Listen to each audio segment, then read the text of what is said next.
यूहन्ना 11 को देखेंगे। यूहन्ना 11 का 17 से लेके 17 से लेके 44 तक। वहां पहुंचने पर यीशु को ये मालूम हुआ कि लाजार को कब्र में रखे 4 दिन हो चुके हैं। बेथनिया यरूशलेम के समीप कई 2 मील के दूरी पर था। बहुत से यहूदी मार्था और मरियम के पास उनके भाई के मृत्यु के शांति देने के लिए आए थे। जब मार्था ने यीशु के आने के समाचार सुना तो उसने भेंट करने के लिए गई, और परंतु मरियम घर में बैठी रही। मार्था ने यीशु से कहा, हे प्रभु, यदि तू यहाँ होता तो मेरा भाई कदापि न मरता। और वो भी और अब भी मैं जानती हूँ कि जो कुछ तू परमेश्वर से मांगेगा परमेश्वर तुझे देगा। यीशु ने उनसे कहा, तेरे भाई फिर जी उठेगा। मार्था ने उसे कहा, मैं जानता हूँ कि अंतिम दिन में पुनरुत्थान के समय पे वो उठेगा। यीशु ने उससे कहा, पुनरुत्थान और जीवन में ही हूँ। जो कोई मुझ पर विश्वास करता है वो यदि मर भी जाए तो भी जिएगा। और जो कोई जीवित है और मुझ पर विश्वास करता है वो अनंत काल तक ना मरेगा। क्या तू इस बात पर विश्वास करती है?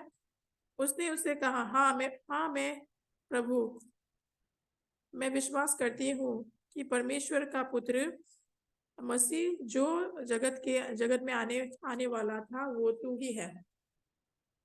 अब ये कहकर वो चली गई और अपनी बहन मरियम के को बुलाकर चुपके से कहा, गुरु यही है और तुझे बुलाता है।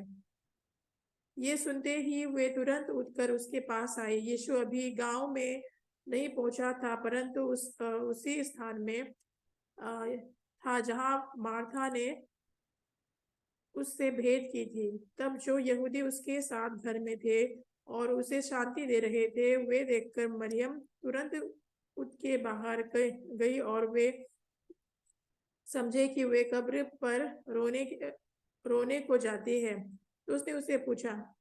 तब मरियम हुई पहुंची और यीशु था, और उसने देखा कि उसके पांवों पर गिर पड़ी और कहा, हे प्रभु, यदि तू यहाँ होता तो मेरा भाई ना मरता। अब यीशु ने उस पर और यहूदियों को जो यहाँ के साथ था रोते हुए कहा, तू तो आत्मा में बहुत ही उदास होकर व्याकुल हुआ और वहां और कहा, तुमने उसे कहाँ रखा है? उन्होंने कहा, हे प्रभु, चलकर देख ले। यीशु रोया। तो यहूदी तो तब यहूदी कहने लगे, देखो वो उसको कितना प्रेम रखता। परंतु उसमें से कुछ ने कहा, क्या ये जिसे अंधे की आंखें खोली और ये भी ना कर सके कि वो मनुष्य ना मरता? तो हम लोगों ने 44 तक पढ़ा। हम लोगों ने यहाँ पे पढ़ा कि यीशु मसीह ने लाजरस को फिर से जिलाया। तो बाइबल को पढ़ने के द्वारा हमारे मन के स्तर को स्पष्ट रूप से हम लोग जान सकते हैं। यीशु मसीह परमेश्वर की वचन है।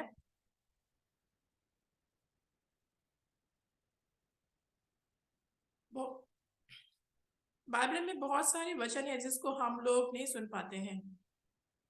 हमारा सोच और परमेश्वर की वचन बिल्कुल अलग है।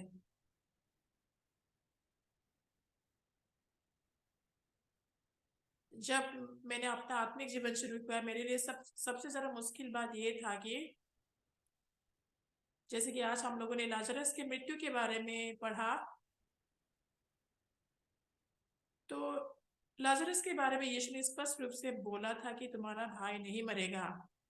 लेकिन जब मरियम और मार्था ने इसके बारे में सुना, उन्होंने बोला, क्या क्या आपने बोला हमारे भाई नहीं मरेगा?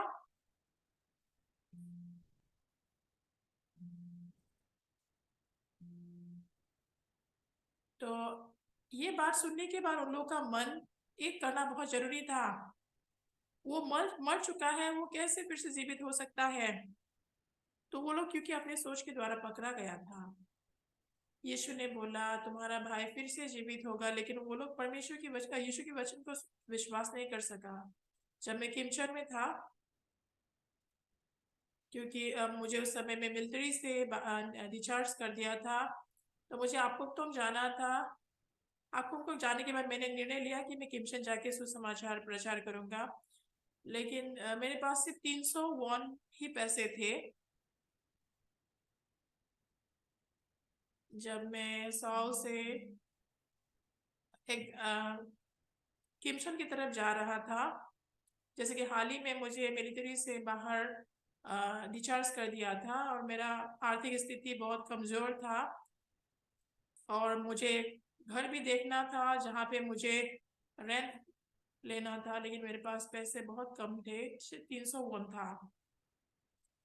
तो एक घर खरीदना ये मेरे लिए असंभव जैसा था। लेकिन एक घर देख के मैंने सोचा ये घर खरीदना तो मेरे लिए असंभव है। मैंने परमेश्वर से बोला, वहां पे परमेश्वर चाय की दुकान है, और यहाँ पे स्टोरेज यहाँ पे भी है, वहां पे भी है। ये जगत जगत के परमेश्वर लोग भी उनके मानने वाले लोगों को घर देते हैं, लेकिन आप तो मेरे परमेश्वर है, दुनिया को ब्रह्मांड स्वर्ग और पृथ्वी के बनाने वाले परमेश्वर मेरे साथ है, आप क्यों मुझे घर नहीं देंगे? और मैं ये घर सुसमाचार प्रचार करने के लिए मांग रहा हूँ।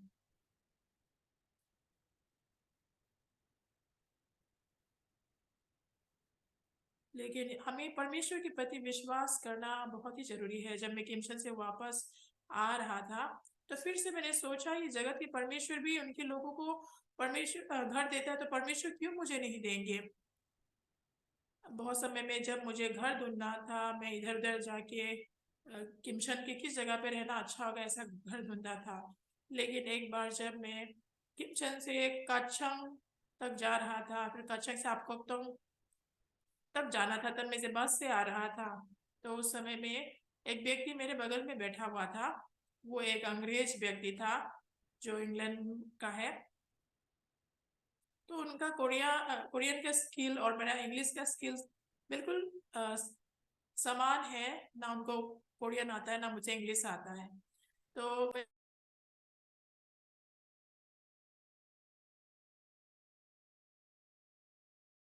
मैंने पूछा, आप मिशन ट्रिप पे जा रहे हैं क्या? तो उन्होंने बोला तो कि हाँ, मैं बस विटनेस ट्रिप के लिए नहीं जा रही हूँ, मैं घूमने के लिए जा रही हूँ। तो मैंने बोला, तुम बहुत भ्रष्ट व्यक्ति, तुम्हें यहाँ पे प्रचार करना है, लेकिन यहाँ पे तुम ट्रिप पे क्यों हो?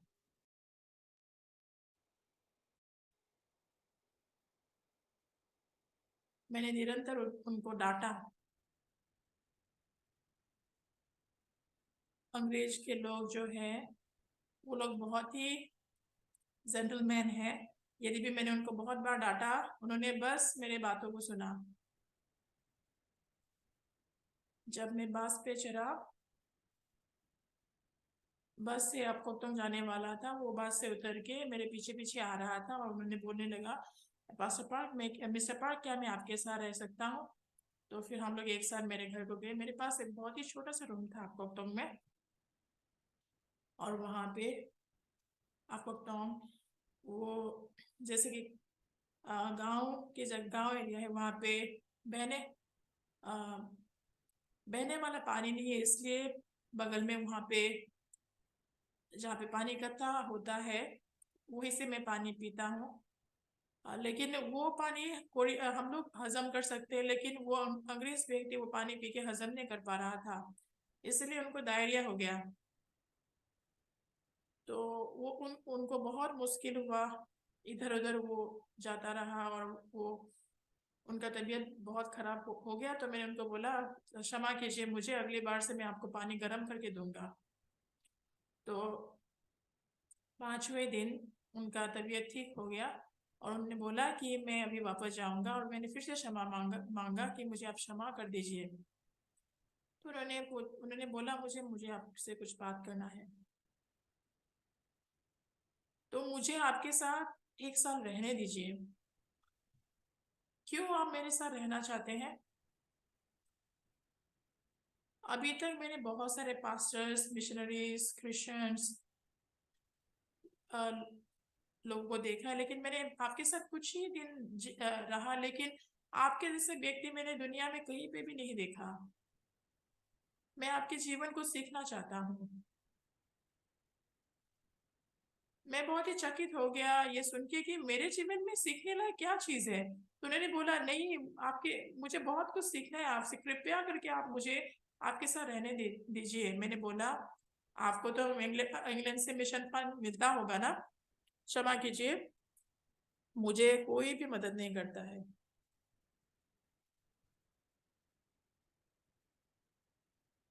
और बहुत समय में मैं भूखा रहता हूँ। इस तरीके से मैं आपको में जीता हूँ। अगर आपके पास बहुत सारा खाने का सामान है और मेरे घर में खाने का सामान नहीं होगा, तब तुरंत निरंतर मैं आपके घर की तरफ देखूंगा। मैं आपके ऊपर निर्भर नहीं करना चाहता, लेकिन मैं परमेश्वर को देख के जीना चाहता हूँ। इसलिए यदि भी आपके घर में आपका खाना खाने का सामान सड़ भी जाएगा, तो फिर भी आप मुझे मत देना। तो उन्होंने बोला, हाँ, ये तो बहुत आसान है।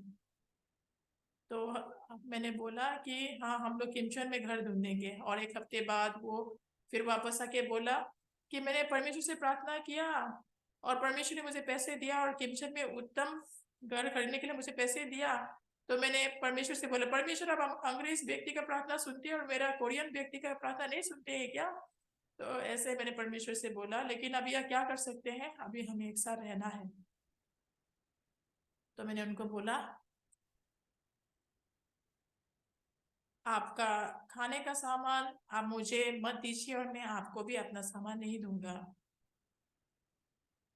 और वो आया, तो वो उन्होंने मेरे साथ 1 साल रहा। और उसके बाद वो जब 1 साल के बाद चला गया, वो घर मुझे दे दिया। इस तरीके से मुझे घर दिया। हाल ही में हम लोग बहुत सारे प्रोग्राम्स किए। तो हाल ही में मुझे ये भी समाचार मिला कि मतलब उनका देहांत हो चुका है। तो मुझे ऐसा लगा कि सबसे गंदा व्यक्ति और सबसे अच्छा व्यक्ति 1 साल रहा। जब मैं अपने जीवन को जिया और मैं बहुत सारे लोगों को मिला, खाना खाया, सोया। तो ऐसे बहुत सारे जब काम करके जब मैंने जिया और परमेश्वर के द्वारा सारी चीजों को अनुभव किया। आज जब हम लोग जॉन के बारे में पढ़ते हैं, आज लाजरस की कहानी के बारे में हम लोगों ने पढ़ा। यहाँ पे यीशु, मरियम और मार्था, जब हम लोग उन लोग की बातचीत को देखते हैं, उन लोग के पास बातचीत में बहुत बड़ा विभाजन है, मरियम और मार्था। क्योंकि उन लोग के जो भाई का देहांत हो चुका है, उन लोग की नजर में ये समाप्त हो चुका था। तो उन लोगों ने उनको गाड़ दिया, फिर उनका मतलब फ्यूनरल भी कर दिया। तो शुरू शुरू में ये जब लाजारस बीमार था, मरा नहीं था, ये आशा था कि यीशु यीशु आके उनको चंगा करेगा। लेकिन जब उन्होंने लाजारस को बहुत ज्यादा बीमार होते हुए देखे, यीशु को बुलाने दिया। लेकिन यीशु अगर वो उनके जीवित रहने के टाइम पे अगर यीशु आता, तो शायद यीशु उनको बचा सकता था। लेकिन वो यीशु लाजरस के मरने के बाद आया है, तो यीशु भी कुछ भी नहीं कर सकता, वैसा उन लोगों का मन है। परमेश्वर, आपके पास बहुत क्षमता है। अगर आप वो जीवित रहने के टाइम पे आप उनको चंगा करते तो कितना अच्छा था। वो लोग बहुत ही दुखी थे। अभी मेरा बड़े भाई मर चुका है, अभी आगे आप क्या फायदा है? तब जब यीशु आया, यीशु ने बोला, तुम्हारा भाई फिर से जी उठेगा। यीशु ने बोला, तेरा भाई फिर से जी उठेगा। तब मरियम और मार्था जब उस वचन को सुने, तो उन जब इस वचन को सुनने सुनने के बावजूद उन लोग का मन यीशु से बिल्कुल अलग था। तब यीशु ने ये बात बोला कि तेरा भाई फिर से जो फिर से जी उठेगा। तो यीशु ने बोला जब, तो मरियम और मार्था इसके बारे में क्या सोच रहा था?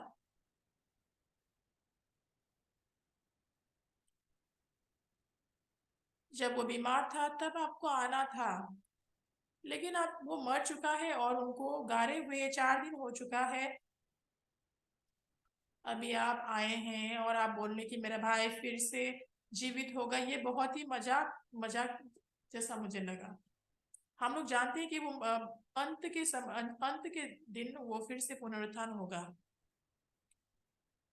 लेकिन ये जो वचन है सिर्फ पास्टर पार्ट के लिए नहीं, लेकिन हम सब के लिए, ये जो परमेश्वर के वचन है हमारे लिए बहुत ही जरूरी है। क्यों ये वचन हमारे लिए जरूरी है?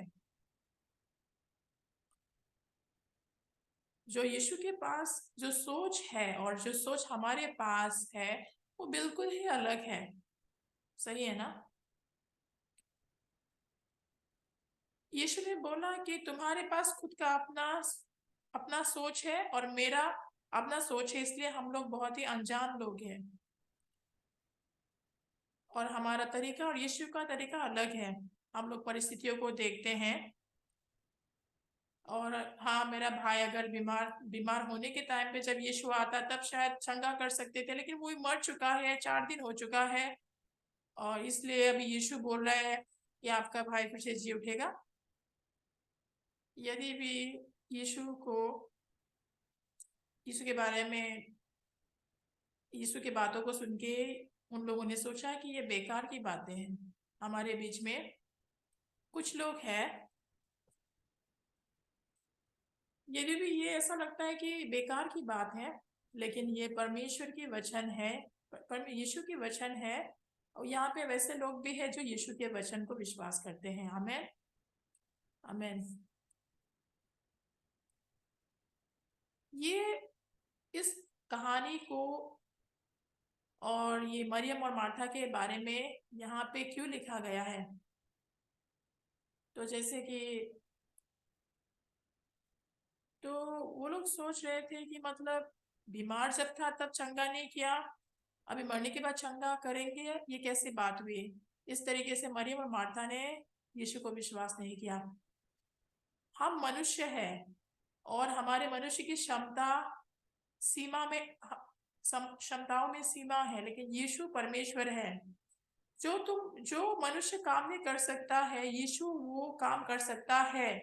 बस तुम्हें विश्वास करना है कि जो तुम नहीं कर सकते वो मैं कर सकता हूँ, ये यीशु चाहता है। यदि भी लोग बीमारों से चंगा नहीं हो सकता, लेकिन यीशु के वचन को हम लोग स्वीकार करेंगे तो यीशु के वचन के द्वारा हम लोग चंगा कर हो सकते हैं। जब हम लोग यीशु पे विश्वास करते हैं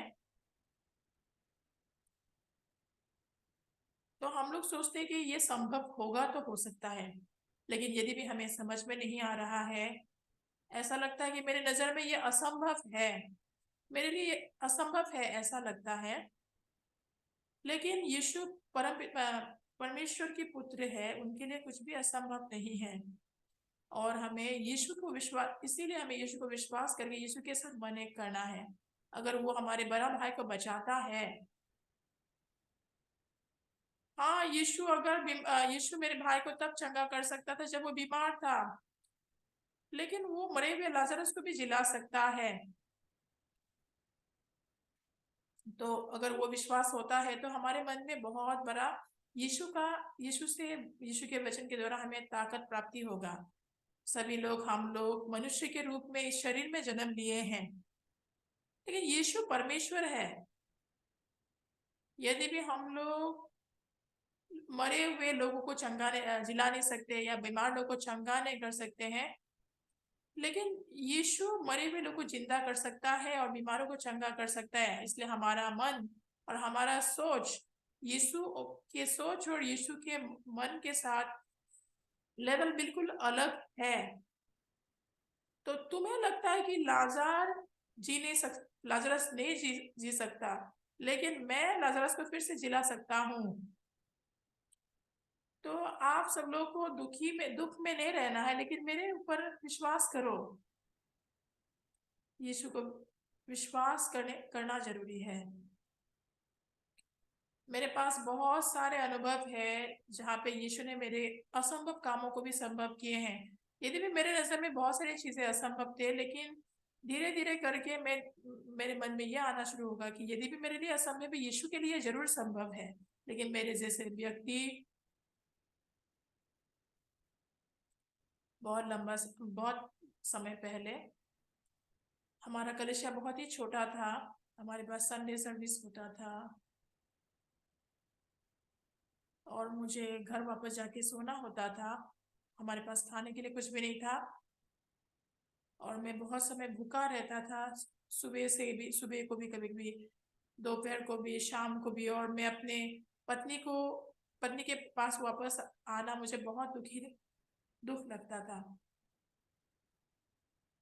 लेकिन इसलिए चैपल में जाके मैं घुटना टेक के परमेश्वर को प्रार्थना करता था। मैंने परमेश्वर से प्रार्थना की, जो मेरे अंदर जो मन था। तब अचानक से यह आया कि परमेश्वर, पैसिफिक आइलैंड में बहुत सारे लोग होंगे, वो लोग क्या खाते होंगे, कैसे जीते होंगे, कौन उन लोगों को सुसमाचार प्रचार करेगा। आप मुझे अनुग्रह कीजिए कि मैं वहां पे मिशनरीज को भेजूं। इस तरह से मैंने प्रार्थना करना शुरू किया। यदि भी मैंने प्रार्थना की,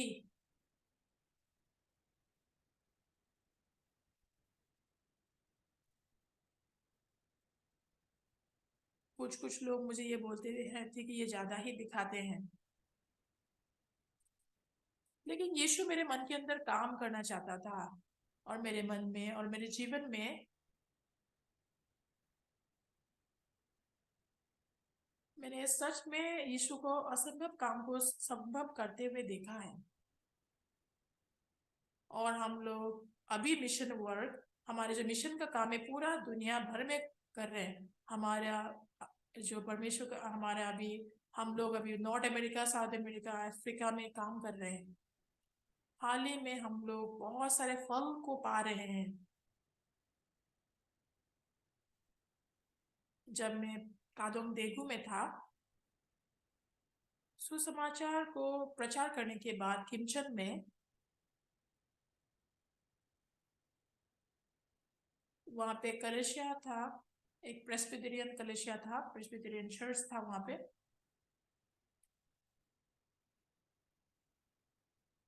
वहां पे चुंगनाम वुमेन्स यूनिवर्सिटी भी था। वहां पे किसी ने उद्धार पाया था, और उन लोगों ने मुझे उनके वहां पे उनके जगह पे मुझे बाइबल स्टडी करने के लिए मुझे बुलाया। और जब मैंने बाइबल स्टडी करना शुरू की, वो चुंगनाम यूनिवर्सिटी से नहीं थी, लेकिन वहां पे एक सिस्टर किम हेग्योंग नाम का एक बहन जो है ने उन्होंने उद्धार पाया।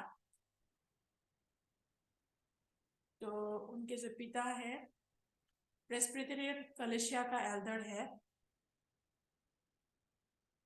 तो मतलब प्रेस्बिटेरियन का सारा ताकत उस एल्डर के हाथों में है।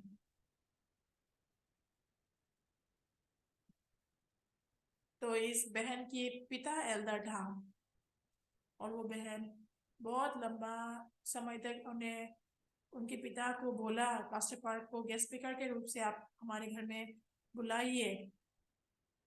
तो वहां पे मैं भाई को भी मिला।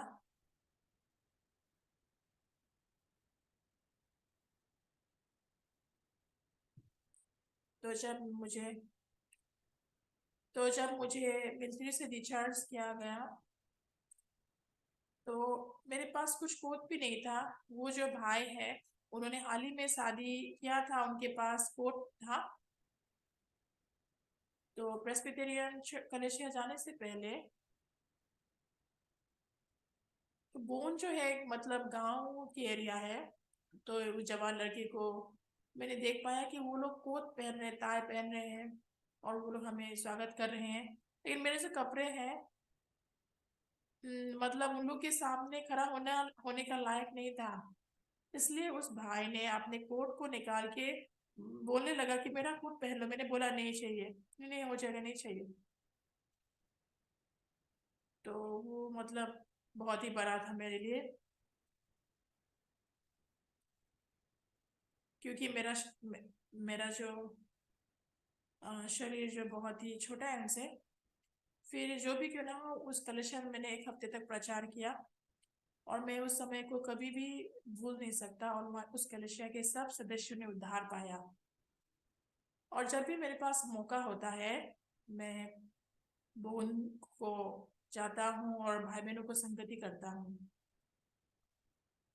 और 3 महीने 4-5 महीने तक मैं सालों के बाद उनको मैंने निरंतर प्रचार करना शुरू किया।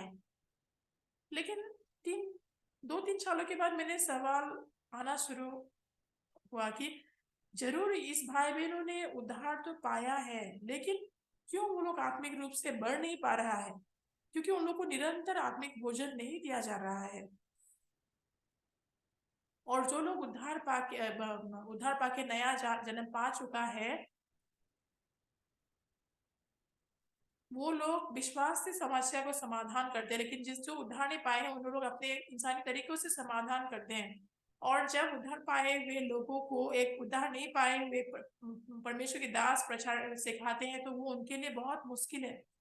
तो मैंने सोचा, मैंने सोचा था कि मुझे सिर्फ सुसमाचार प्रचार करना चाहिए।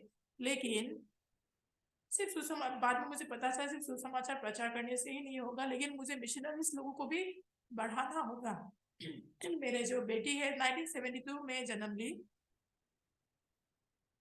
और 1973 में मेरे बेटी की पहली बर्थडे के बाद मैं देगू को चला गया और 1974 में मेरे बेटे को जन्म दिया। और बाद में देगू में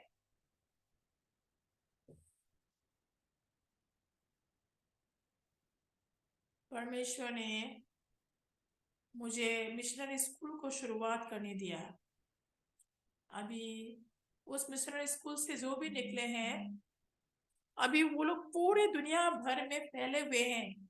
अब कहीं पे भी आप लोग कहीं पे भी क्यों ना जाएं, और हमारे पास दुनिया बहुत सारे कलेशिया दुनिया भर में हम लोग जब जाएंगे, सब लोग अपने आप को पापी बोलते हैं। और तुमने पाप किया है इसलिए तुम पापी हो। लेकिन यीशु मसीह के जो लहू है, यीशु मसीह के जो लहू है, उन्होंने हमारे पापों को धो दिए हैं। तो लेकिन बाकी कलेशिया लोग बोलते हैं कि यीशु के लहू के द्वारा पापों को धोना वो झूठ है। लेकिन यीशु ने हमारे पापों को जरूर क्रूस पे खत्म कर दिए हैं। हम लोग बोलते हैं कि मैंने बोला, ये जो मैंने बोला कि मतलब हमारा पाप धुल चुका है, ये मैंने नहीं बोला, वचन ने बोला है। लेकिन बहुत सारे लोग अभी भी बोलते हैं कि हम लोग पाप करते हैं इसलिए हम लोग पापी है। मैंने मैंने कभी भी नहीं बोला कि हम लोग पाप नहीं करते हैं। लेकिन हम लोग पाप करते हैं इसका मतलब हम लोग पापी नहीं है। लेकिन यीशु मसीह 2000 साल पहले, इसीलिए 2000 साल पहले आके हमारे पापों को लेके वो क्रूस पे चढ़ के लहू बहा के हमारे पापों को समाप्त कर दिए हैं। अगर अगर आप बोलते हैं कि हाँ, मैंने पाप किया है, मैं पापी हूँ, कृपया करके मुझे क्षमा कीजिए, ये ये तरीका नहीं है। लेकिन सच बात ये है कि आप क्या चाहते हैं? यीशु मसीह को फिर से जगत में आके आपके पापों को लेके फिर से क्रूस पे चढ़ा होगा आपके पापों के लिए? हाल ही में अभी दुनिया भर में क्रिश्चियन लोग फैले हुए हैं और बहुत दुनिया भर के क्रिश्चियन लोग जो है हमारे पीछे आ रहे हैं। और मैं चाहता हूँ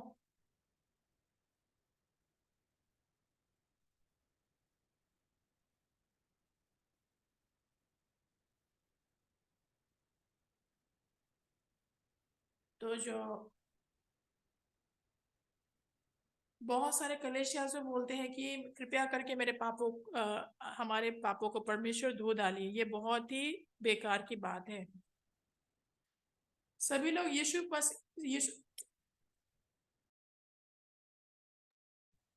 यीशु मसीह हमारे सारे पापों को लेके क्रूस पे चढ़ के मर चुका है। हम सब लोगों ने पाप किया था और परमेश्वर की महिमा से रहित थे। हम लोग पापी थे। लेकिन यीशु मसीह के द्वारा हम लोग सेंट मैन धर्मी ठहराए गए हैं।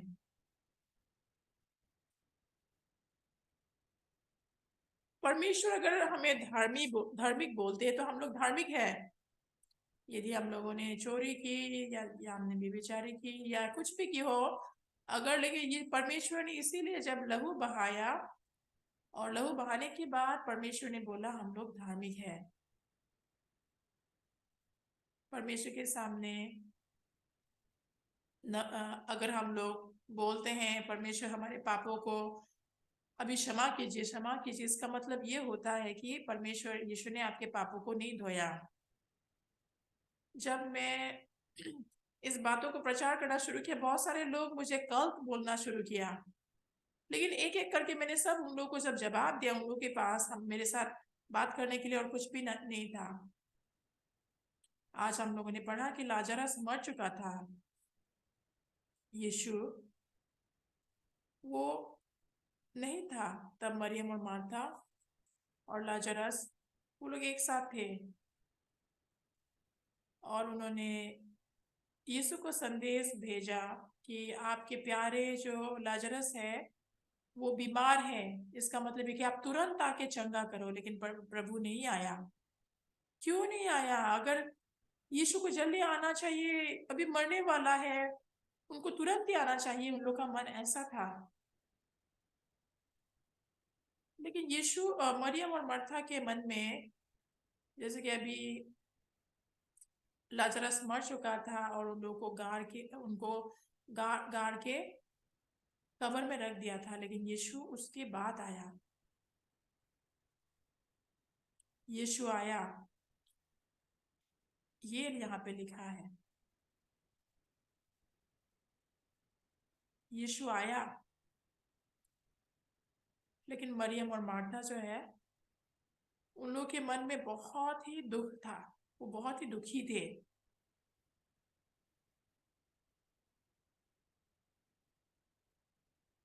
तो उन्होंने सोचा वो मरने के बाद उनको आगे क्या फायदा।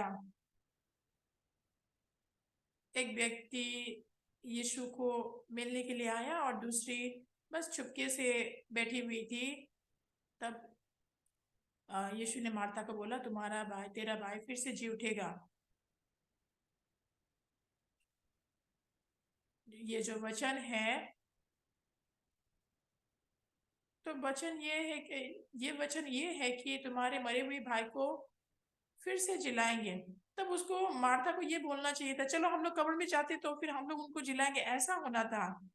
लेकिन उन्होंने बस ये जवाब दिया कि हाँ मुझे मालूम है वो अंत के समय पे फिर से जी उठेगा। इस तरह से मार्था ने जवाब दिया। कि यीशु ने बोला कि मैं ही पुनरुत्थान, मैं ही जीवन हूँ, यदि भी वो मर गया है वो फिर से जी उठेगा। लेकिन मार्था ने मरियम को बोला कि मरियम यीशु तुम्हें बुला रहा है। तो यीशु ने पूछा कहाँ पे तुमने उनको गाड़ा है, और उन्होंने उनको कब्र के पास लेके गया। और मरियम और मार्था, तो यीशु को बोला वो अभी कुछ भी करने की जरूरत नहीं, वो ऑलरेडी मर चुका है, उनको गाड़ा गाड़ा जा चुका है। तो यीशु ने बोला तुम्हारा भाई फिर से जी उठेगा। यदि भी यीशु का वचन था, वो लोग विश्वास नहीं कर पा रहा था। सभी लोग, ये कहानी यहाँ पे क्यों लिखा गया है, सिर्फ मरियम और मार्था के लिए नहीं है, ये हमारे लिए भी है। क्यों यहाँ पे लिखा गया है? बिल्कुल मरियम और मार्था की जैसा ही हमारा मन है। सही है ना? जब हम लोग अपने आंखों से देखते हैं कुछ चीज, ऐसा लगता है कि असंभव है। कैसे एक मरा हुआ इंसान जो सड़ चुका है, कैसे इसको यीशु जिला सकता है? वो मनुष्य का मन है। जब ऐसे ऐसे सोच जो मेरे अंदर में, उसको मैं छुटकारा पाता हूँ। और तब हम लोग यीशु की तरफ देखेंगे, यदि भी हमारे नजर में असंभव है, ये यीशु के लिए संभव है। इस तरीके से परमेश्वर ने बहुत समय में परमेश्वर ने मुझे सिखाया। तो मैंने थोड़ा सा ही अभी तक यीशु को समझा। मैं सोचता हूँ कि अभी भी मुझे बहुत कुछ यीशु के बारे में जानना है। यदि भी वो जो शरीर है सड़ चुका है, सिर्फ हड्डी रह गया है, फिर भी कोई समस्या नहीं है। तो ये परमेश्वर ने मनुष्य को धूल से बनाया है। तो परमेश्वर जो यीशु को ऐसा बनाया है कि ऐसा क्षमता यीशु के पास ऐसी क्षमता है कि जो तुम्हारा भाई मर चुका है, उस मरे हुए यीशु को भी जिला सकता है। सभी लोग, ये यीशु के लिए बहुत ही आसान है, लेकिन हमें इस प्रक्रिया को जीत प्राप्त करना है। इस प्रक्रिया से गुजरना होगा।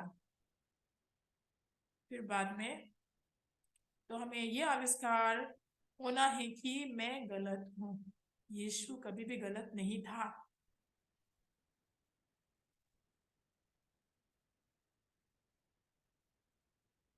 When you believe in the words of Jesus, when you जब believe, हम लोग यीशु के वचन को विश्वास करते हैं, after I finished missionary school, जब मैंने मिशनरी स्कूल को also tried to receive training from, तो मैंने खुद के लिए ट्रेनिंग भी पाने की कोशिश की। I was there मैं वहां पे था 9 months. 9 महीने तक। And as I lived there for 9 months, and in the जैसे last कि मैं यहाँ पे 9 महीने तक था, missionary, he established a church in Champali. They told me that the ministry was not working so well there, and they sent me to Champali.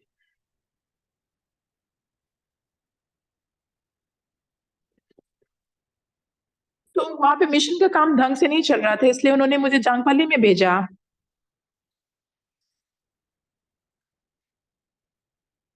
तो लेकिन मैं इसके विषय में भी बहुत ही धन्यवादी था। और जब मैं आपको तो मैं 9 महीने था,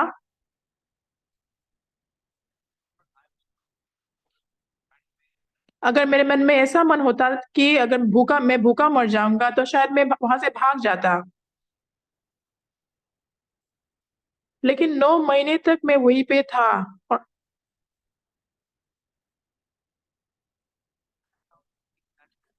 जब मैंने ऐसा जीवन जिया, सच में उस समय में मैंने परमेश्वर के अनुग्रह को महसूस किया। उस समय एक बहन ने उद्धार पाया,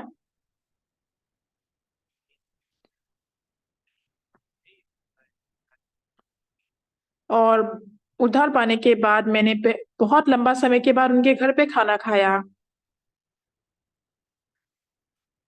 तो वहां पे हम लोग कुछ पत्ता भी उठा के खा सकते हैं, कुछ जड़ भी खा सकते हैं।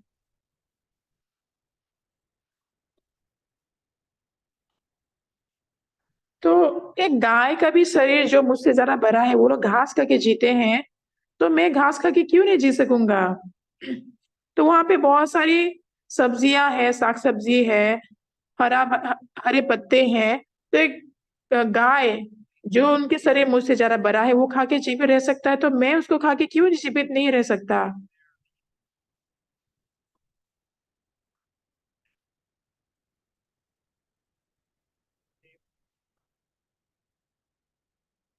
जब वो लोग दिन भर धूप में रहता है,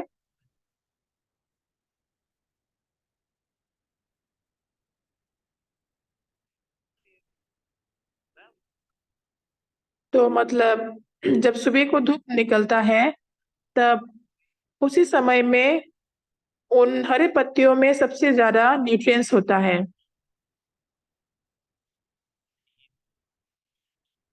और उसके अलावा भी मैंने जब हरा पत्ता खाया और कुछ जड़े भी खाए, और 9 महीने इस तरीके से मैंने वहां पे जिया। लेकिन मैंने देख पाया कि सच में परमेश्वर ने मुझे सुरक्षित रखा। और जब मैं मार्केट में विटनेसिंग के लिए जाता था, तो मैं बोलता था कि मुझे कुछ काम के लिए जाना है, और मैं सड़कों पे जाके और किसी गली में जाके मैं वहां पे वॉशरूम के लिए गया था। तो जो वॉशरूम के लिए थोड़ा जंगल में गया था, मैं देख पाया कि वहां पे बहुत सारे मतलब बेरीज लगा हुआ था, कुछ फल लगे हुए थे। तो वो वो जो स्ट्रॉबेरीज है किसी के नजर में नहीं आ सकता, लेकिन परमेश्वर ने मुझे वो देखने दिया। तो मैं स्ट्रॉबेरी देख पाके मैंने वो खा लिया। मुझे ये महसूस हुआ कि परमेश्वर ने मेरे लिए उसको तैयार करके रखा था। तो इस तरीके से जब मैंने परमेश्वर के कामों को अनुभव करके जीना शुरू किया,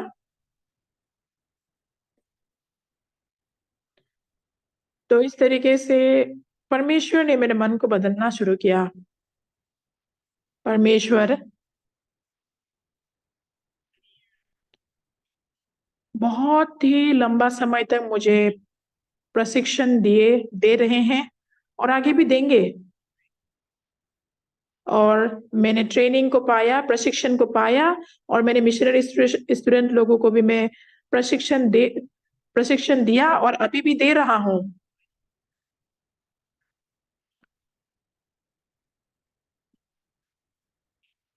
सभी लोग, जरूरी बात यह है कि जो कहानी बाइबल में लिखा गया है, ये सब कहानी हमें सिखाने के लिए।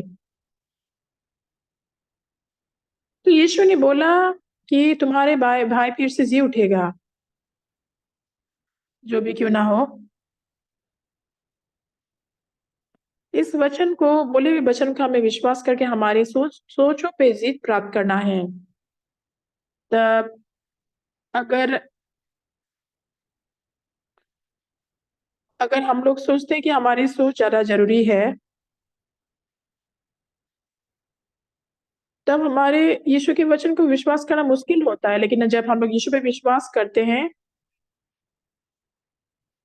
तो ऐसा, अगर उस यीशु को विश्वास करते हैं जो असंभव को संभव करता है, तो ऐसी परिस्थिति में मैं सहारा देजड़ में भी रह सकता हूँ।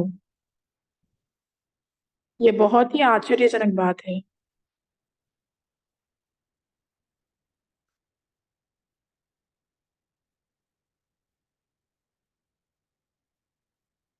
जो हमारे स्तर है, सोच का जो स्तर है, हमारा खुद का अनुभव है, सब कुछ फेंक के सिर्फ विश्वास से जीना है। अभी मैं बूढ़ा हो चुका हूँ और उम्र भी ज्यादा हो गया।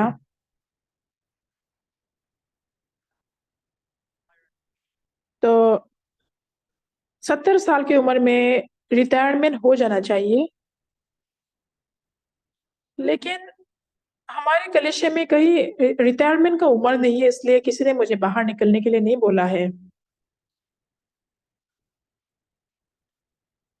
तो लेकिन हम लोगों ने यहाँ पे हमारे कलेशिया में ऐसा कुछ नियम नहीं रखा है कि हम लोग 69 ईयर्स के हो जाएंगे तो हम लोग रिटायर हो जाएंगे।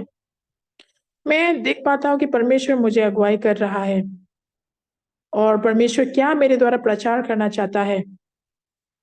किस तरीके से हम लोगों ने पापों के क्षमा को प्राप्त करके, पापों से उद्धार प्राप्त करके परमेश्वर की इच्छा के अनुसार जिए। इसको स्पष्ट रूप से परमेश्वर सटीक रूप से सबको बताना चाहता है। मैं किसी और से अलग नहीं हूँ। जब मुझे भूख लगता है मैं खाता हूँ, जब मुझे नींद आता है मैं सोता हूँ, जब मुझे प्यास लगता है मैं पीता हूँ, मैं सबके जैसा ही हूँ। लेकिन यीशु हमारा प्रभु है।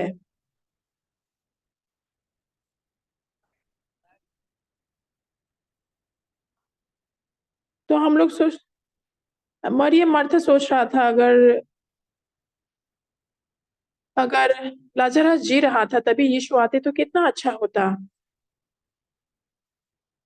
लेकिन अभी क्यों आया है जब वो मर चुका है और उनको गाड़ गाड़ भी चुका है। तब यीशु को ये लाजरस के कब्रिस्तान में लेके गया, तो उन्होंने बोला पत्थर को हटाओ। लेकिन उन्होंने बोला उनको गाड़े हुए मरे हुए 4 दिन हो चुका है, ये असंभव है। तो ये हमें क्या सिखा रहा है? 4 दिन हो चुका है और वो दुर्गंध आ रहा है वहां से।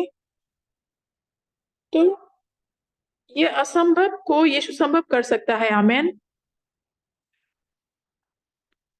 लेकिन ये हो चुका जो यीशु ने बोला, यीशु ने कर दिया और वैसा ही हुआ। लेकिन हम लोग समस्या ये है कि हमारा समस्या ये है कि हम लोग विश्वास नहीं करते हैं। जब हम लोग हमारे खुद के सोचों से आजाद होके और यीशु के वचन को स्वीकार करके जीना शुरू करते हैं, तब हम लोग यीशु के करीब आके और यीशु के निरंतर अनुभव को प्राप्त कर सकते हैं।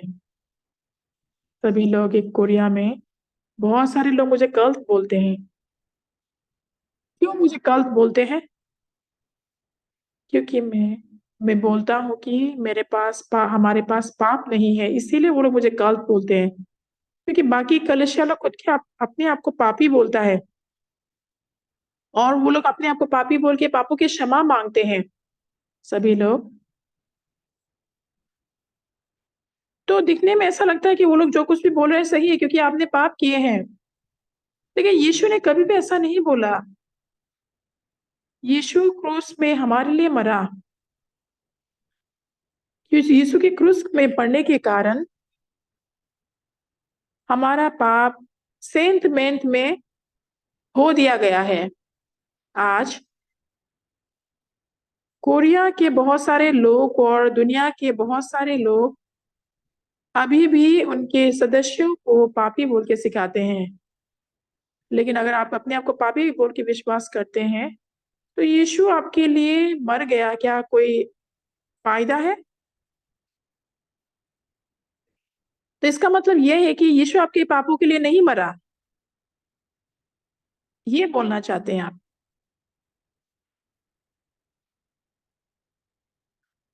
मैं दूर दूर दूर तक जाता हूँ, अलग अलग देशों में जाके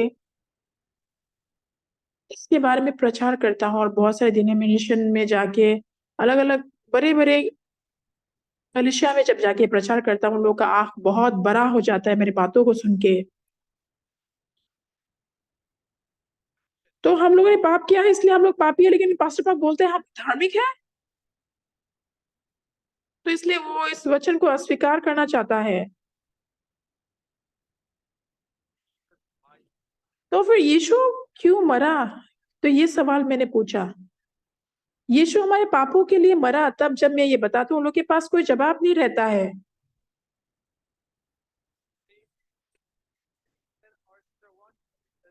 तो वो लोग तो बोलते हैं हमारे पाप धुल चुके हैं, फिर भी अपने आप को पापी बोलते हैं। तो बस अपने मुंह के अंदर ही ये वो बातें बोलते रहते हैं।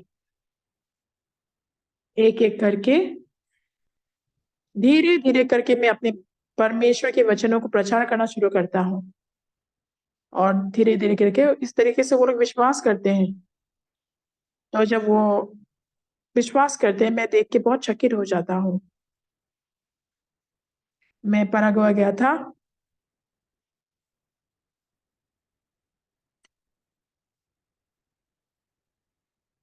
पैराग्वे में एक बहुत ही बड़े कैथेड्रल में गया था मैं। तो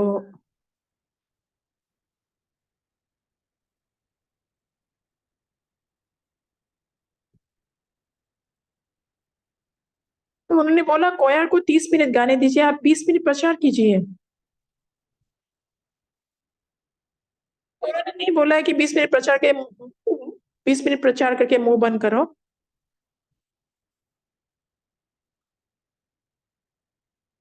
लेकिन मैंने वहां पे प्रचार करने के बाद वो कैथेड्रल का जो बिशप है उन्होंने उद्धार पाया। तो उन्होंने बोला मुझे फिर से कृपया करके फिर से आप वापस आइए। उन्होंने पोप से परमिशन पाके फिर से मुझे बुलाया।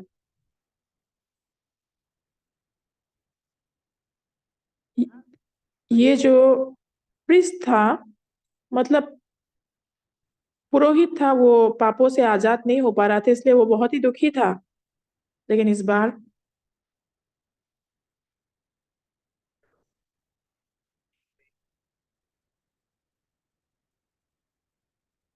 तो उसके बाद मैं मालावी गया। तो जो मलावी का जो प्रेसिडेंट है, पहले वो पास्टर था, तो मैंने उनको मिला। और जिस दिन मैं उनको मिला, तो प्रेसिडेंशियल पैलेस जाते ही मैंने बाइबल खोला और मैंने उनको उद्धार का वचन प्रचार किया, तो उन्होंने भी उद्धार पाया और वो बहुत ही खुश था हो गया। और ये बहुत ही आश्चर्यजनक बात था। परमेश्वर ने मुझे इस प्रेसिडेंट को मिलने के लिए मदद किया।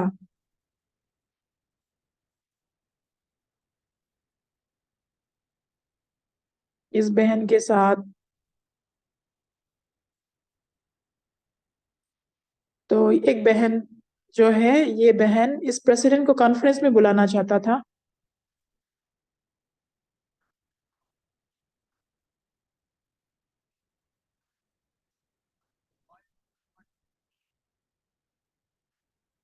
तो आसपास के हर देश के, अफ्रीका के हर देश के प्रेसिडेंट लोग पास्टर पार्क को मिल रहे हैं, तो मुझे क्यों पास्टर पार्क नहीं मिलने आ रहे हैं?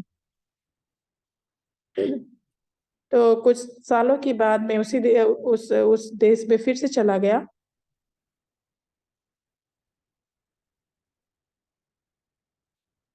फिर उन्होंने हमें 600 एकड़ जमीन दिया और वहां पे हम लोग अपना यूथ सेंटर बना रहे हैं।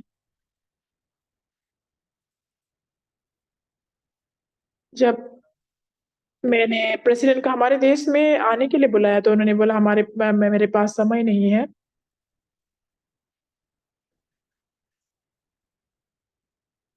तो प्रेसिडेंट बोला मेरा इवेंट में पार्टिसिपेट करना थोड़ा मुश्किल है। लेकिन उस बहन ने जब उनको कोरिया आने के लिए बुलाया कॉन्फ्रेंस के लिए, जब वो प्रेसिडेंट नहीं आएंगे बोला, तो वो बहन रोना शुरू किया। तो उन्होंने पूछा क्या तुम IYF से हो? नहीं। तो उन्होंने बोला तुम्हारे पिता का नाम क्या है? तो उन्होंने बोला ये है। तुम्हारे पिता को मैं अच्छे तरीके से जानता हूँ। तुम्हारी मम्मी सुंदर है ना? जब मैं कॉलेज में था, तुम्हारे माँ को मैं पसंद करता था, लेकिन तुम्हारा पिता जो है मुझसे जरा स्मार्ट है, स्मार्ट था। इसीलिए तुम्हारी मम्मी ने तुम्हारे पिता से शादी कर लिया। तो इस तरीके से प्रेसिडेंट उनके साथ बातचीत बता रहे थे।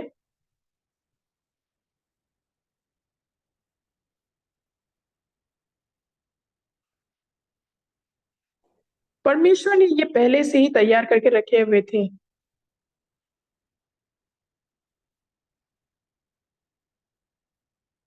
तो ये प्रेसिडेंट इस बार कोरिया में आके थोड़ा सा स्वागत का कुछ बात बोल के, वेलकमिंग नोट्स कुछ बोल के उस लड़की को उन्होंने स्टेज पे बुलाया।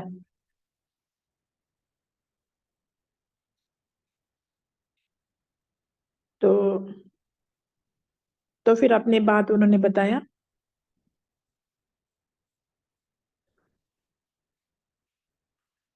यीशु और मुझ में बहुत फर्क है।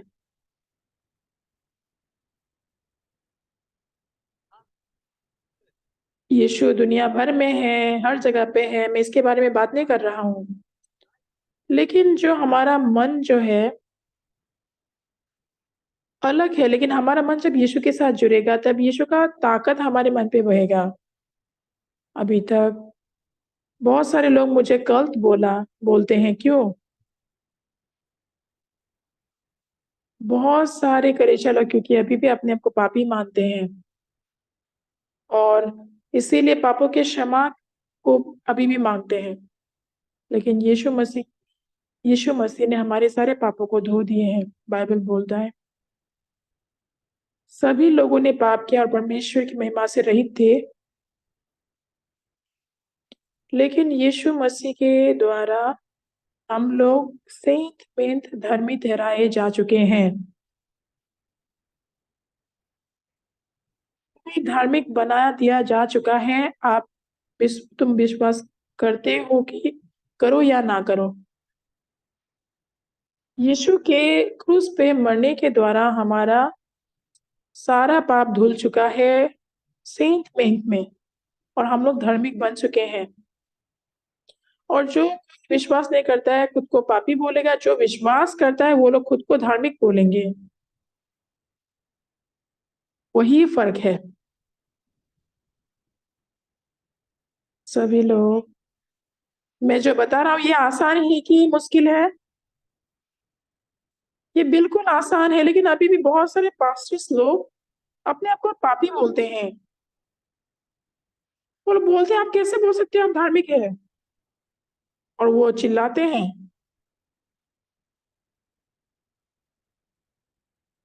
अगर मैं पापी नहीं होता तो यीशु को मरने की जरूरत ही नहीं था। यीशु क्रूस पे मरा और लहू बहाया ताकि मैं उद्धार पा सकूं। और जो कोई भी इस वचन को स्वीकार करके विश्वास करता है तो हम लोग खुद को धार्मिक बोल सकते हैं। लेकिन शुरू शुरू में जब मैंने ये बातें बताना शुरू की, बहुत सारे लोग मुझे कल्ट बोलते थे। और अभी भी क्रिश्चियनिटी में अभी भी बहुत सारे लोग हैं ऐसे ही सोचते हैं। मैं हाल ही में बहुत ही जल्द भारत आ रहा हूँ,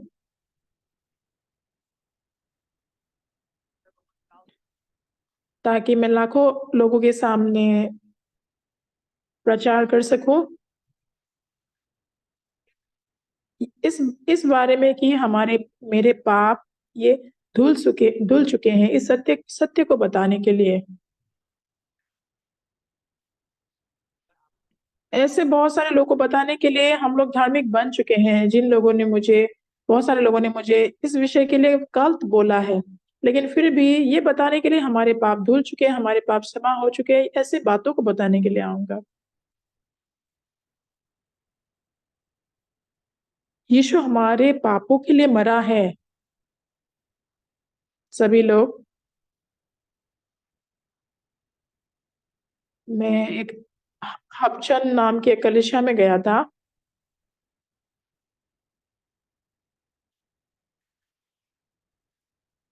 मेरे पास बहुत लंबा समय तक वहां जाने के लिए मुझे मौका नहीं मिला था। तो तो हबसन के पास ही में हम लोगों ने कुछ कोयर की जो प्रोग्राम था वो खत्म करके मैं हबसन की तरफ गया। तो बहुत सारे लोग वहाँ पे इकट्ठा हुए थे। तो जब मैं प्रोग्राम खत्म होने के बाद सोने के लिए जा रहा था, तो एक बहन मेरे पास आया।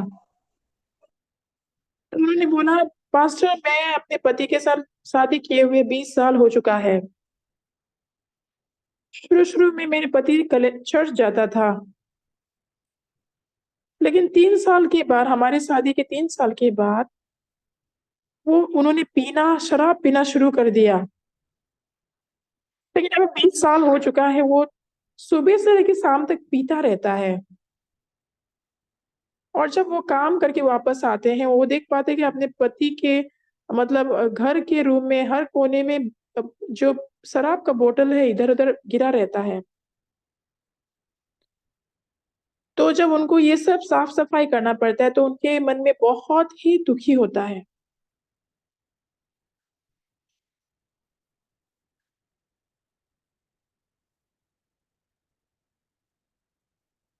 तो बस मैंने मजाक किया कि तुम्हें खुद साफ करने की क्या जरूरत है, आसपास के बच्चों को बुला के साफ करवाना है ना, ऐसा मैंने मजाक किया। तो मैंने बोला कल सुबह को अपने पति को बुला के लेके आओ। इस तरीके से उनके पति दूसरे दिन सुबह को मेरे पास आया। तो मैंने उनको हिब्रूज के एक वचन को दिखाया। तो इस वचन में ये लिखा है कि जिन लोगों को धार्मिक किया गया है उन लोगों को सिद्ध भी किया है। क्या तुम सिद्ध हो? तो उन्होंने बोला एक शराबी इंसान कभी भी सिद्ध नहीं हो सकता। लेकिन बाइबल बोलता है कि मुझे सिद्ध किया जा चुका है। तो तुम्हारा वचन सही है या बाइबल की वचन सही है? तो उन्होंने बोला बाइबल सही है। तो फिर क्या तुम सिद्ध हो? नहीं, मैं सिद्ध नहीं हूँ। तो परमेश्वर बोला तुम सिद्ध हो कि नहीं? तो उन्होंने बोला मैं सिद्ध नहीं हूँ। लेकिन अंत में उन्होंने स्वीकार किया कि मैं सिद्ध हूँ। दूसरे दिन जब वो सुबह को उठ के रेफ्रिजरेटर खोल के शराब पीने वाला था, लेकिन खोलने के बाद उनके मन में शराब पीने का मन गायब हो चुका था।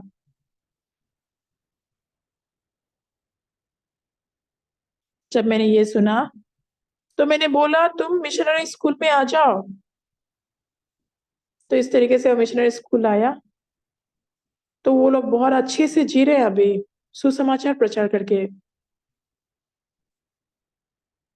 हमारा यीशु, हमारा प्रभु, उनको विश्वास कर, उनको विश्वास करो।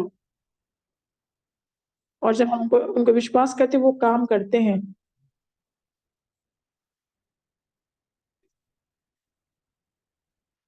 यदि भी आप सोचते हैं कि आप पापी है, लेकिन यीशु अगर आपको धार्मिक बोलता है तो आप धार्मिक हैं।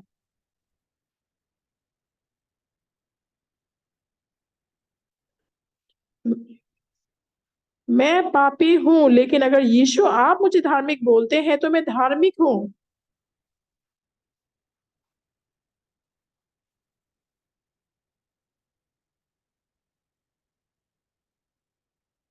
तो ऐसा नहीं कि मेरे कर्मों के द्वारा मैं धार्मिक हूँ, लेकिन आपने मुझे धार्मिक बनाया तो इसलिए मैं धार्मिक हूँ। तो इस तरीके से उन्होंने जब स्वीकार किया, वो शराब पीना बिल्कुल ही बंद कर दिया।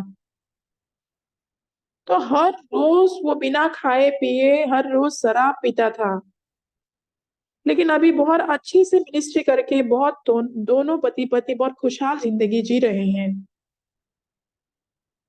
भाई बहनों, प्यारे भाई बहनों, यीशु और हम बिल्कुल ही अलग हैं। हम लोग पाप करते हैं, हम लोग गलतियां करते हैं, हम लोग दुष्ट लोग हैं, जैसे भी क्यों ना हो। यीशु ने हमको बोला हम धार्मिक है। तो सभी लोग घमंड होके परमेश्वर के वचन को तोड़ने की काम मत करो। सब लोग, सभी लोग पापों में जन्म लिए हैं और परमेश्वर के महिमा से रहित थे, लेकिन यीशु मसीह के बलिदान के द्वारा हम लोग सर्वसीत में धर्मी ठहराए जा चुके हैं। यदि भी मैंने चोरी की, मतलब व्यभिचारी की, जो कुछ भी गलती क्यों ना हो, लेकिन परमेश्वर अगर मुझे धार्मिक बोलता है तो मैं धार्मिक हूँ। सभी लोग, अगर परमेश्वर ने तुम्हें धार्मिक बनाया है तो परमेश्वर मेरे मन में ये काम भी करेगा ताकि मैं इसको विश्वास कर सकूं। और हमें बस सिर्फ परमेश्वर के वचन को स्वीकार करके आगे बढ़ने का जीवन भी परमेश्वर जिलाएगा। कैसे तुम स्पष्ट रूप से धार्मिक बने? ऐसे बहुत सारे सवाल सोच शैतान दे सकता है, लेकिन हमें बस जवाब देना है मुझे मालूम नहीं है कुछ भी, लेकिन परमेश्वर ने मुझे धार्मिक बोला है तो मैं धार्मिक हूँ। तो यीशु ने क्रूस पे चढ़ के लहू बहाया, उन्होंने मुझे धार्मिक बनाया, इसलिए मैं धार्मिक हूँ।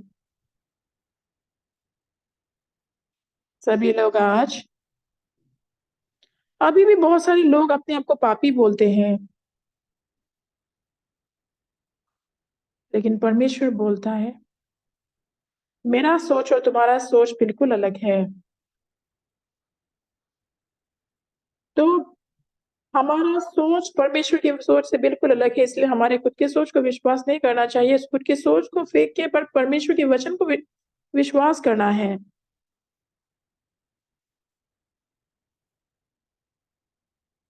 तब उस समय परमेश्वर की धार्मिकता हमारे जीवन में आएगा और बहुत ही लंबा समय तक।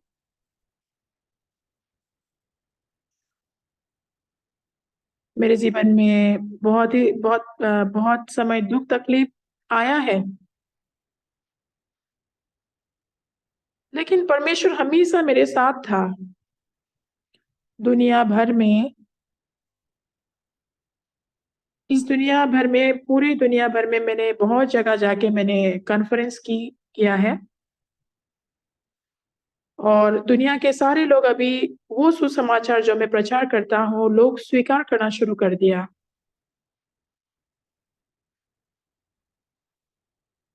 और इस बार 1500 पास्टर लोग आके इस वचन को सुने, और जब मैं ओवरसीज में जाता हूँ फिर से उन लोगों को मैं मिलता हूँ अभी दुनिया भर में।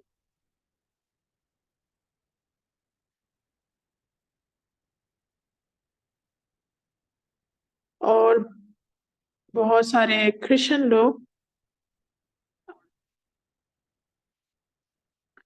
अभी भी, बहुत सारे कलीसिया हैं क्रिश्चियन होते हुए अपने आप को पापी बोल रहे हैं। इसका मतलब यह है कि यीशु का क्रूस विफल हुआ है।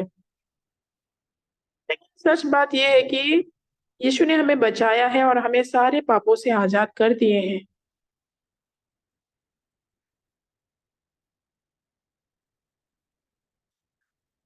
परमेश्वर ने यीशु के स्थान पे हमें रखा है। लेकिन इस बात को हमें विश्वास करना है,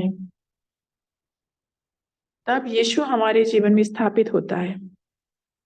तो हम यीशु की तरफ, तब हम लोग यीशु की जैसे बात करते हैं, और यीशु हमारे द्वारा काम करते हैं।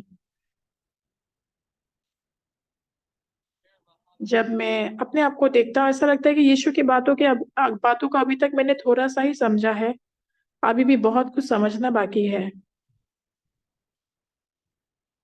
प्यारे भाई बहनों, परमेश्वर क्योंकि हमें प्यार करते हैं, परमेश्वर की सबसे बड़ा आशा क्या है, हमसे वो क्या चाहते हैं?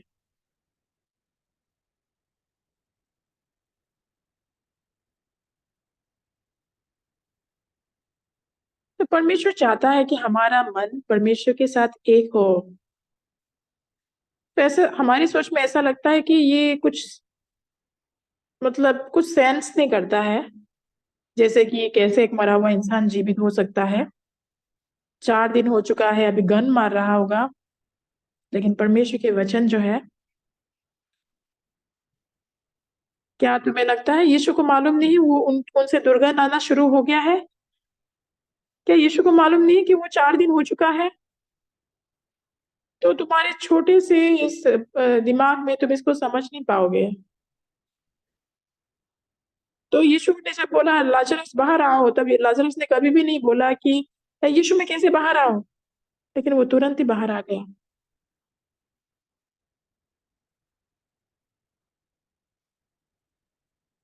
कौन यीशु की बातों को हरा सकता है? कोई भी नहीं।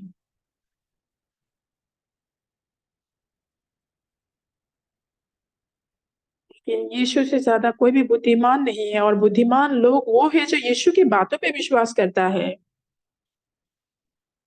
यदि भी हम लोगों ने बहुत दुष्ट दुष्ट काम किए हैं, बहुत ही गलत काम किए हैं, लेकिन यीशु के वचनों के द्वारा, यीशु को विश्वास करने के द्वारा हम लोग उद्धार पा चुके हैं, धार्मिक बन चुके हैं। उसको विश्वास करना ही विश्वास है।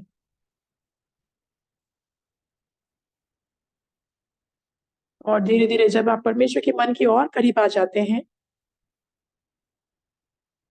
तब इसी तरीके से हम परमेश्वर के हाथों में पलते हैं, और इस तरीके से हम लोग परमेश्वर का तैयार किया हुआ सारा अनुग्रह को प्राप्त कर सकते हैं। तो सच में बहुत ही धन्यवादी रूप से परमेश्वर के आशीषों को, अनुग्रह को मैंने अनुभव किया। पता नहीं मैं कितना और साल जीऊंगा, लेकिन यीशु अगर मेरे साथ है तो मैं बहुत ही धन्यवादित हूँ, और मेरे लिए वो सब रास्ता खोलता है। तो इस बार मैं एस्पतिनी के राजा को मिला। तो उन्होंने, जब वो अस्पताल में था, तब उन्होंने मुझे ये बोला। तो उन्होंने बोला कि सारा पैसा देके भी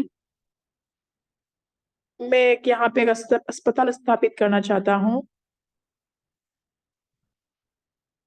तो अस्पताल का लुपिनो डिजाइन जैसे कैसा होगा, एक हमारे भाई उनको बना रहे।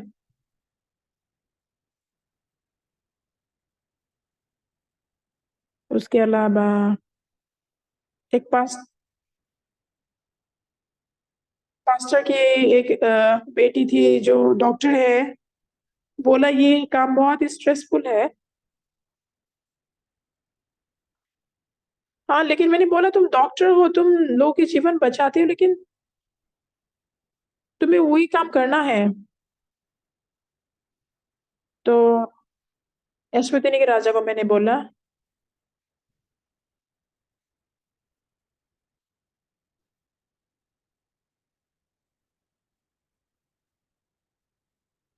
तो मैंने बोला कि इस बहन को मैंने अश्वतिनी राजा के साथ बात कराया, क्या इस बहन को आप डायरेक्टर बनाना चाहते हो? तो बहन ने वो भी बनना नहीं चाहा, क्योंकि उन लोग को हमेशा ओवरसीज जाके अस्पताल जाना पड़ता था। लेकिन जो भी क्यों ना, वो अस्पताल बनने के बाद वहां पे हम लोग डॉक्टर्स देंगे।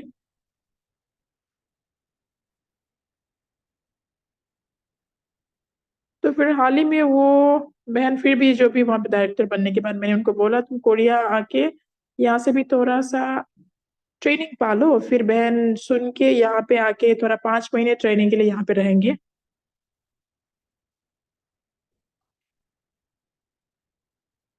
तो एल्डर किमसन के अस्पताल पे उनको ट्रेनिंग मिलेगा।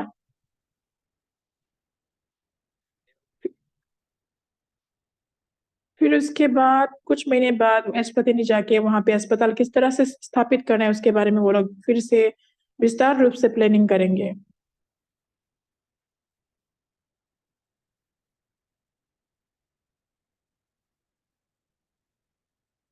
तो चाइना के एक भाई ने बोला कि मैं हमारे अस्पताल के लिए बना जो भी इक्विपमेंट चाहिए मैं उसको सबको मैं मेरी तरफ से प्रोवाइड करूंगा।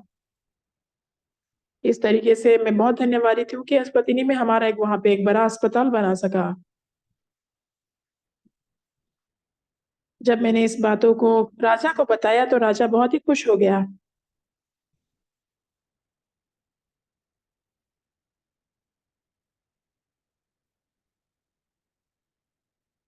क्योंकि अस्वतिनी में ऐसा होता है कि बहुत सारे बीमार लोग तो है, लेकिन उन लोगों के पास इतना अस्पताल नहीं है जहाँ पे बीमार लोगों को वो लोग देखभाल कर सके या चंगा कर सके।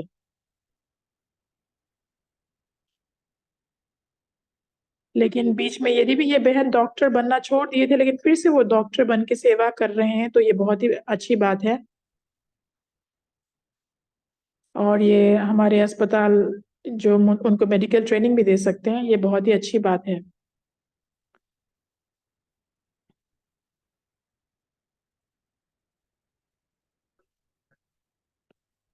एक ही चीज परमेश्वर हमसे चाहता है कि हम लोग परमेश्वर के साथ एक मन करें। बस परमेश्वर के सामने हमें हाँ हाँ बोलना है, बस। और हाँ बोल के आमेन बोलना है। परमेश्वर आपने मुझे धार्मिक बनाया है, तो मुझे बस बोलना है आमेन।